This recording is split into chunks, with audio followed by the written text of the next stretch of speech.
नमस्कार दोस्तों राहुल गांधी अमेरिका क्या पहुंचे, हंगामा हो गया। बहुत सारी बातें कह दी।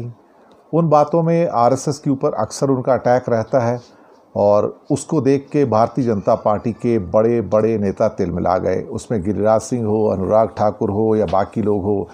और फिर वही बातें पुरानी की ये आरएसएस जो है भारत की संस्कार और संस्कृति से निकली हुई पार्टी है, ये राहुल उसे क्या समझेंगे, ये बाहर जाके भारत का नाम बदनाम करते हैं।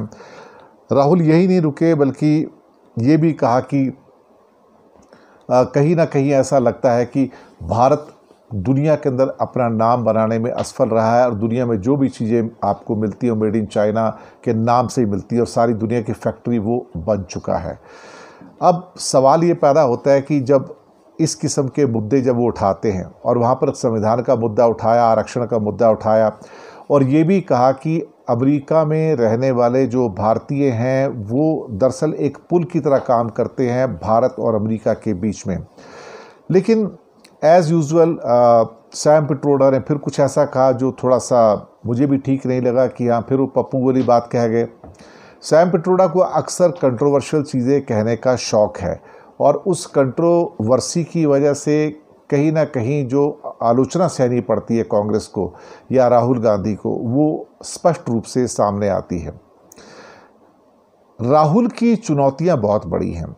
राहुल का जो स्वागत हुआ है, वहाँ पर लोग आए उनको मिलने के लिए, तो एक बात तो तय हो गई थी कि उनकी जो फ़ैन फॉलोइंग है या उनकी जो पकड़ है राजनीति पे अब मजबूत होती जा रही है।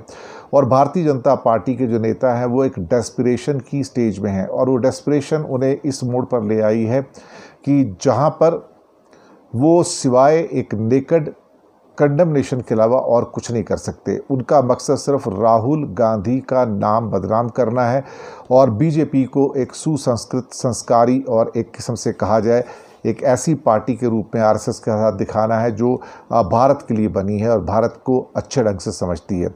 लेकिन उनका आज़ादी में कोई योगदान तो है नहीं।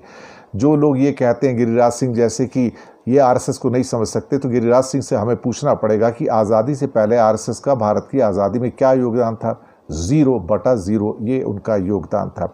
शायद उन्हें पता नहीं होगा कि उनके जो दूसरे साथी थे आरएसएस के, जहाँ से निकलता है वो हिंदू महासभा, वो गांधी के हत्यारे बन चुके थे उसके बाद में। तो इन दोनों की जो ख्याति है वो देखा जाए तो अंग्रेज़ों के साथ में थी, बल्कि वीर सावरकर ने तो खत भी लिख दिया था कि 1942 में जब सारे कांग्रेस के लीडर गिरफ्तार हो गए थे क्विट इंडिया मूवमेंट में कि अब तो खुला मौका है हिंदुओं की रक्षा के लिए, हमें अंग्रेज़ों का साथ देना चाहिए। इस किस्म के हालातों में आप सोचिए, बीजेपी के पास कुछ बचा तो है नहीं। अब रहे हरियाणा के इलेक्शंस और जम्मू कश्मीर के इलेक्शंस, उसमें स्थितियां बिल्कुल स्पष्ट रूप से सामने आ जाएंगी और बीजेपी का टूटता तिलिस्म और टूटता वोट बैंक आपके सामने है।